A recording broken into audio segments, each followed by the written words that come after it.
How's it going, little homies? It's your boy, Homie G, and I'm back. So this video is for a little homegirl who asked, Homie G, can you do a video on mental disorders and how it affects you at school?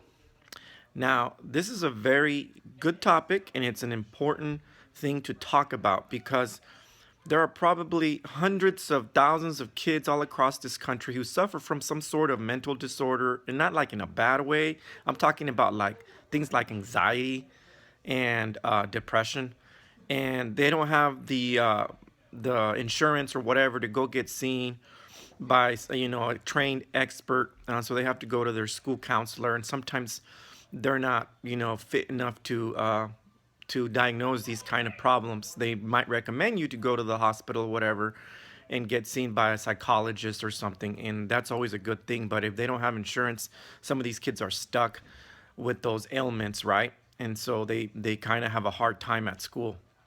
And I'm not talking about like ADHD, which is something that a lot of kids are diagnosed with and they're medicated, and that is something hard to deal with as well. But I'm talking about other mental disorders like anxiety and depression. So, a little bit first, confession: I myself suffer from anxiety and depression.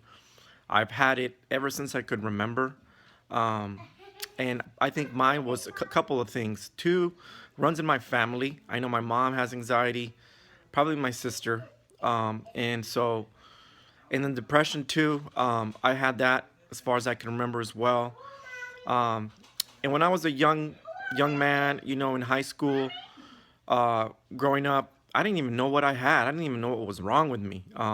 But I used to just kind of like go through the flow, and whatever happened.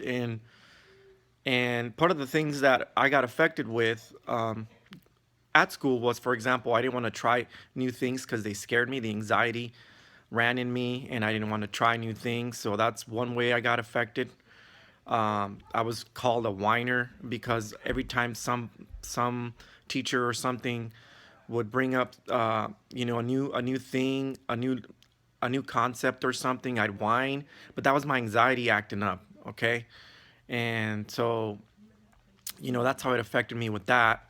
And the depression, sometimes I just kind of like felt like sleeping more, and I would sleep in, and sometimes not go to school on time, or sometimes not at all because of the depression. But it was never like more than one day. My parents always made me go to school regardless.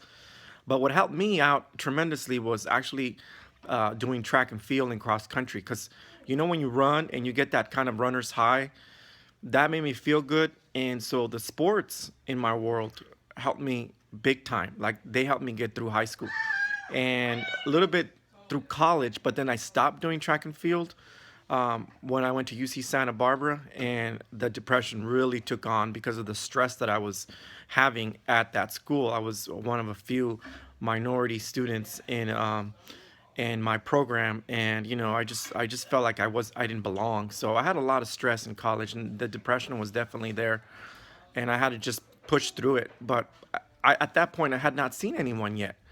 So finally, it wasn't until my first marriage, actually during my divorce proceedings, that I decided to go see a psychotherapist and was diagnosed with anxiety and depression.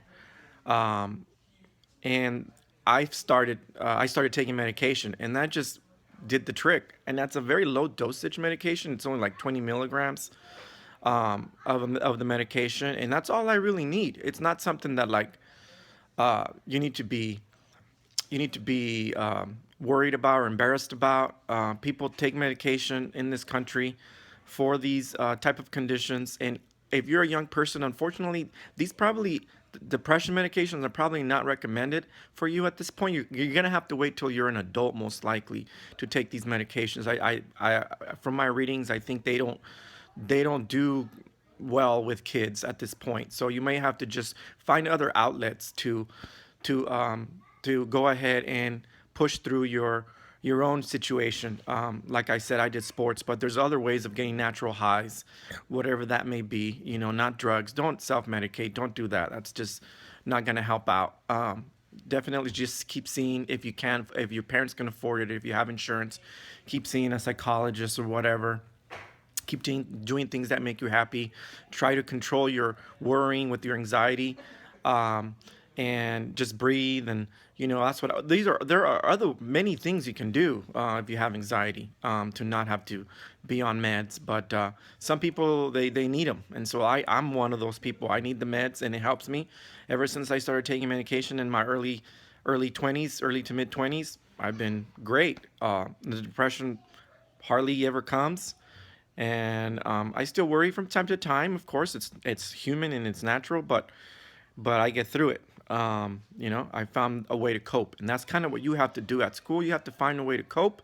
Realize you're normal. Realize there's a lot of people like you. Don't be embarrassed if it's something cultural, like in the Latino culture. Maybe they don't. And I don't want to speak for all Latinos, but maybe it's not something that it's looked good upon by family. Maybe, but you know what? You're in the United States. It doesn't matter. Do what you have to do to be okay and to function in this society, which is very stressful. Um, anyway, so that's kind of my tips for you. Just find natural outlets to release some of that anxiety, whether it's exercising, whether it's doing fun things, whatever that make you happy and enjoy life, and try not to worry so much about the things in your life that are going to be setbacks and challenges. Those things happens, but make the best of a bad situation. That's kind of what I do. And what else? And just do what you got to do at school. Just push through it. I made it through a lot of episodes in college, and I didn't give up. And that's the key. You don't give up. Okay? So if you're suffering from anxiety and depression, and you're in high school, and you know it, at least you know it. I mean, at least you know that's what's going on, right? I didn't. I mean, can you imagine all the kids who don't even know? So that's a good thing. That's a plus, because it allows you to deal with it and to handle it and to learn about yourself in life. All right? So those have been my tips on how to deal with these mental disorders at school. And I'll get back with you guys in another video later. Peace out, my peeps.